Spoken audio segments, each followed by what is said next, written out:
नमस्कार, जय हिंद, जय Bharat and welcome to Dev talks. This is Adi Achint. हमारे साथ हैं पथिकृत भाई जो हमको बताएंगे भारत ने कुछ स्टेप्स लिए हैं about energy security.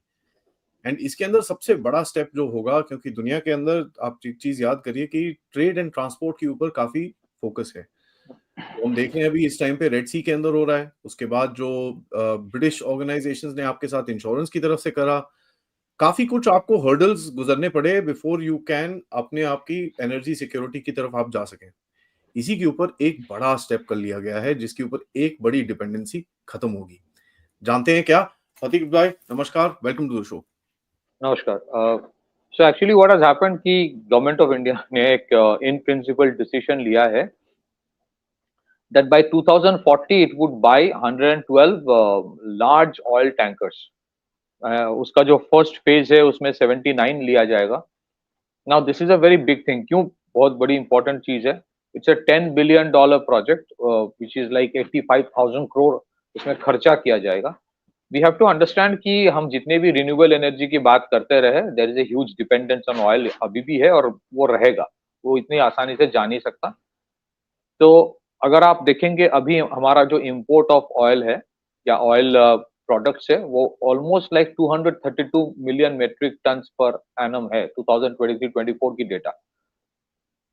It is expected to go up to 450 million metric tons per annum और बाई 2030। नाउ ये जो हम लोग क्रूड ऑयल इंपोर्ट करते हैं, we have a overwhelming dependence on foreign ships.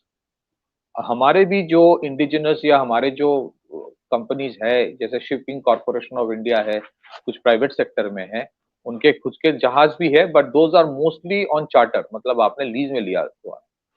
So you do not have a large fleet of your own to for your own transshipments, for your own shipments and inward and outbound, क्योंकि एक बहुत बड़े पैमाने में यहाँ से oil crude oil refine करके भी बाहर भेजा जाता है। So it's a both way movement.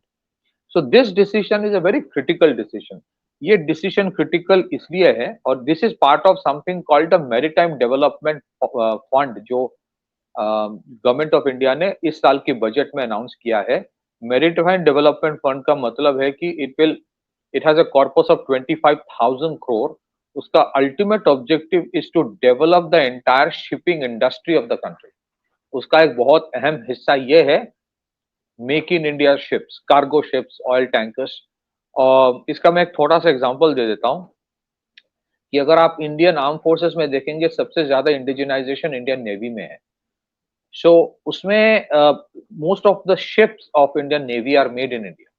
Most of the almost all the ships of Indian Coast Guard are made in India with almost 75% indigenization. कुछ कुछ components बाहर से आते हैं। So to develop the entire maritime industry of this country, इसमें ये जो 112 oil tankers लेने की बात हो रही है, उसका फर्स्ट फेज में 79 लिया जाएगा और उसका जो फर्स्ट इंस्टॉलमेंट है उसका contract probably in the next 1 or 2 months दिया जाएगा। This entire fleet of 100 plus ships जो है वो बनाया जाएगा इंडिया में, वो बाहर से खरीदा नहीं जाएगा। Either you make it in India on your own या फिर you make with a foreign collaboration. तो बहुत ऐसे कंपनीज है, जैसे एल भी बहुत बड़े बड़े ऐसे कार्गो शिप्स बनाते हैं, but these will be of very high large category. Now what is the significance of what is the significance? एक तो है you are trying to build a shipbuilding as a viable formidable industry। इसका एक और भी target है 2047 तक। Government का जो टारगेट है वो ये है कि 20% of the global cargo volume should be through Indian flagged careers. मतलब इंडिया के फ्लैग लगाया हुआ जहाजों से कार्गो जो आता जाता रहेगा, that should be a minimum 20% of the global cargo volume. तो if you are a $4 trillion economy and if you are aspiring to be a $10 trillion economy, और आपकी अगर ऑब्जेक्टिव है कि you will be among one of the top 2 और top 3 economies, you are already among top 4, तो आपके strategic security के लिए आपकी खुद की फ्लीट होना बहुत जरूरी है। क्यों जरूरी है? अगर आप देखेंगे what was happening since the Russia Ukraine conflict started, आपके ऊपर दबाव आया कि अब रशिया से तेल मत खरीदो। फिर यू बाईपास इट, आप कुछ और तरीके से यू स्टार्टेड प्रोक्योरिंग। फिर जो वेस्टर्न सैंक्शंस है दे टारगेटेड द शिपिंग कंपनीज। अब शिपिंग कंपनीज को टारगेट करना बहुत आसान होता है, क्योंकि शिपिंग का मतलब ये नहीं होता है कि सिर्फ एक जगह से भर के दूसरी जगह पे ले आया गया है, ऐसा नहीं है। उसकी इंश्योरेंस होता है, री इंश्योरेंस होता है, उसकी डैमेज की बात होती है, डैमेज इंश्योरेंस की बात होती है, इंडेमनिटी की बात होती है, there is a financing of the entire trade, security की बात, there are lot of things और that entire business of insurance of shipping industry या शिपिंग बिजनेस ग्लोबल, वो लंदन से कंट्रोल होता है। There are companies like the Lloyd's who are into the business of reinsurance. अब इसका भी अगर आप सोचो, एक जहाज में 150-500 मिलियन का अगर सामान जा रहा है and the ship itself is pretty expensive, उसका भी इंश्योरेंस उतना बड़ा होता है। So there are these large giant reinsurance companies sitting in London who actually control everything. तो जब रशिया के ऊपर ये दबाव आया कि वेस्टर्न जो शिपिंग इंडस्ट्री है that will not you know transport crude oil of Russia, और अगर करेगा भी तो भी वो $60 पर बैरल के ऊपर का नहीं कर पाएगा। सो रशिया ने अपना शिपिंग फ्लीट शुरू किया। इसको अमेरिकन और वेस्टर्न्स कहते हैं कि घोस्ट फ्लीट ऑफ टैंकर्स, उसके ऊपर दबाव दिया जाए। So when you talk about आत्मनिर्भरता, resilient supply chain, resilience of your economy, ये तो तय है। द वेस्टर्न जो कार्टेल है, उनका जो स्ट्रैंगल होल्ड है हर चीज में, from multilateral institutions to the financial institutions to insurance, वो आपको हर तरह से दबा के रखता है।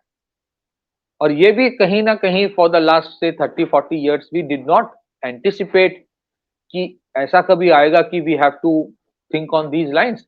बट द कोविड इशू और उसके बाद जो सप्लाई चेन वाला इशू हुआ, उसके बाद जो रशिया यूक्रेन वाला कॉन्फ्लिक्ट हुआ, फिर उसके ऊपर आपके ऊपर दबाव आया, या तो you must be on our side, और अगर आपका कोई इंडिपेंडेंट फॉरेन पॉलिसी है तो आपके ऊपर हर तरह से दबाव आया। ऑपरेशन सिंदूर भी उसी का शायद, मतलब जो पहलगाम वाला इशू है, टेरर अटैक है, जो पाकिस्तान इंडिया को कंटेन करने की कोशिश की जा रही है, वो भी उसी का हिस्सा है in the larger context. So shipping lanes को secure करना एक बात है, but having your own cargo fleet is very important. So this is a very interesting and a very critical step being taken. उसका एक और भी हिस्सा है apart from the maritime development fund, जिसमें 49% of the funding जो है वो सरकार, गवर्नमेंट ऑफ इंडिया देगी। Rest of the 51% will come from the major ports of India, वो फाइनेंस करेंगे। और पोर्ट डेवलपमेंट भी इज पार्ट ऑफ दिस, ताकि उनका टर्न अराउंड टाइम बहुत कम हो जाए फॉर ऑल दिस। और उसके ऊपर आप देखेंगे fund will also be given by many public sector enterprises and the private sector. So deep sea port India बना रहा है, large number of private sector ports are also being expanded, apart from जो आपके port trust के तहत जितने सारे बड़े बड़े पोर्ट्स इंडिया में है, उसके साथ what is also being done is this कि आप अपने फ्लीट ऑफ टैंकर्स बना रहे हो। आपको ये एहसास हो गया है कि इफ यू, अगर आप चैलेंजर बन रहे हो, if you are becoming a bigger economy, आपको हर तरह से घेरा जाएगा।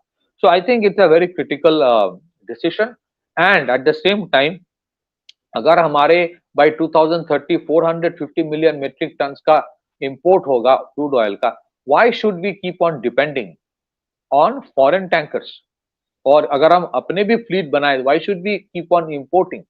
तो मुझे लगता है दिस डिसीजन, क्योंकि अब हमारी खुद की शिप बिल्डिंग इंडस्ट्री एक है, इसको, इसमें अगर कहीं पे there is a disadvantage of cost और अगर है, या कुछ इंफ्रास्ट्रक्चर की डिसएडवांटेज है, उसको बेहतर करने के लिए, उसमें सुधार लाने के लिए मेरीटाइम डेवलपमेंट फंड तैयार किया गया। There is another policy of government of India which is extremely visionary I think, क्योंकि ये सब बारे में पहले सोचा नहीं जाता था कि ship building financial assistance policy एक है, उसमें you are actually have a corpus of 18,500 crore की, आपकी जो प्राइवेट सेक्टर में शिप बिल्डर्स है या गवर्नमेंट की भी है, you are creating that, you are helping them to develop the capacity, ताकि आप वो लार्ज कंटेनिंग टैंकर्स बना पाए, विच विल बी ह्यूज। क्योंकि अगर आप देखेंगे हमारे जितने बड़े बड़े टैंकर्स है, at most they would be of 1 lakh tonnage का है, but if you look at some of the big tankers that China has which are far bigger, तो आपको उस लेवल का बनाना पड़ेगा। You can't keep on depending on others. So overall as part of Atmanirbharta, both from the strategic point of view as well as industrial manufacturing point of view. This is a good important step. और भी important thing है, you want to reduce your dependence on foreign companies. You want to reduce the leverage the Western bloc has on these foreign companies. वो उसी के कहने पे उठता बैठता है. वो अगर वेस्टर्न सैंक्शन लगा दे तो आपके ऑयल वो कार्गो को आप नहीं लेगा. एंड देन इसमें there is an issue of balance of payment. आप जब फॉरेन कंपनीज के चार्ट कार्गो शिप्स के से आप अपना ट्रेडिंग करते हो, you actually pay them in international currencies, you don't pay them in the local currency. So when you have your own fleet, और ये जो 112 की फ्लीट की बात हो रही है, इट इज नॉट जस्ट कि पीएसयू जो टैंकर कंपनीज है जैसे शिपिंग कॉर्पोरेशन ऑफ इंडिया उसी का 112 होगा. I am sure the private sector की भी जितने शिपिंग कंपनीज है, that is also part of it. So this entire thing is a public-private partnership. It is not just the government. And the other thing is आपकी strategic security, आपकी economic security, आपकी energy security और आपकी strategic security. आपकी खुद की अगर जहाज हो, fleet हो, जैसे रशिया का खुद का है. And I think the next step will be for government of India. मुझे लगता है that some major reinsurance companies will be built in India.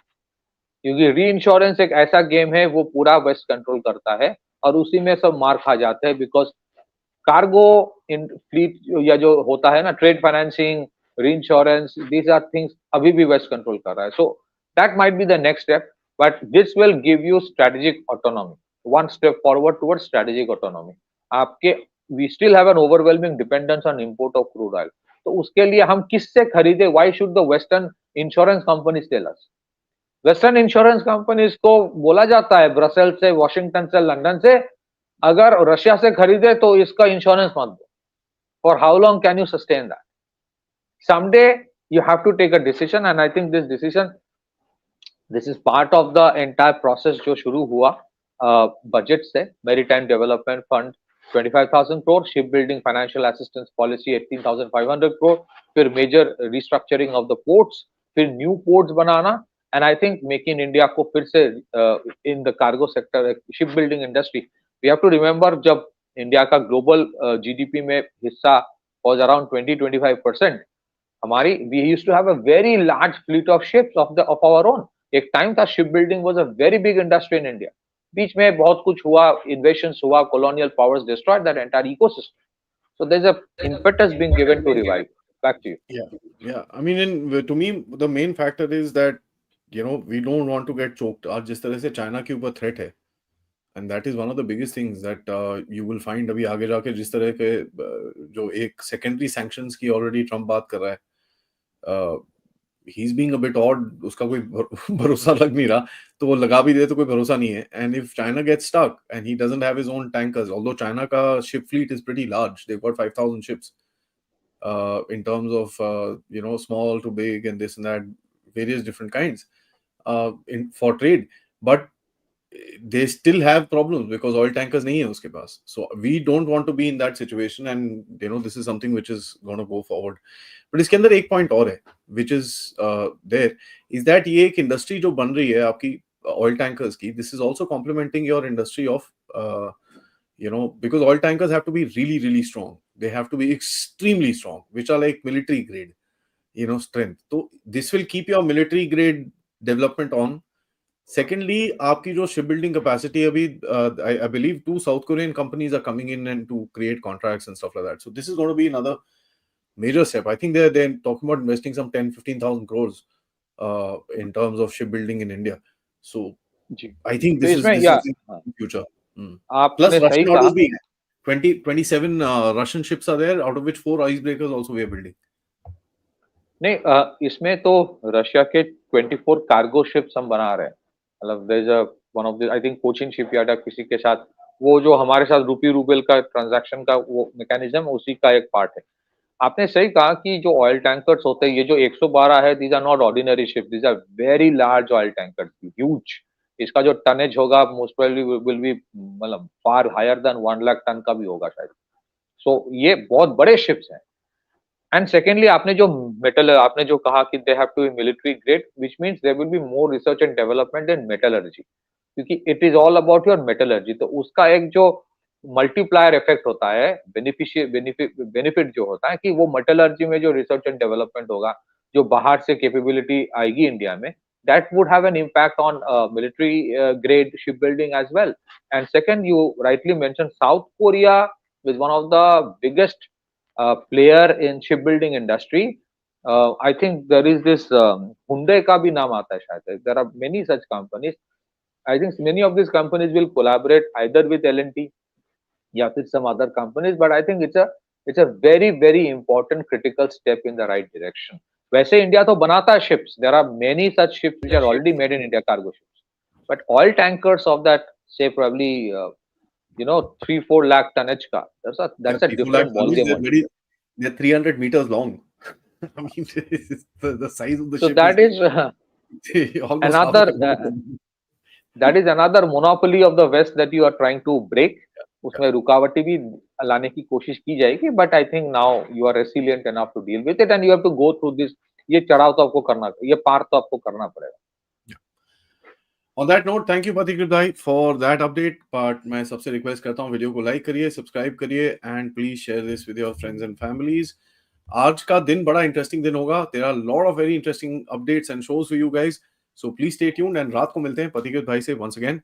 But till then, नमस्कार, जय हिंद, जय भारत.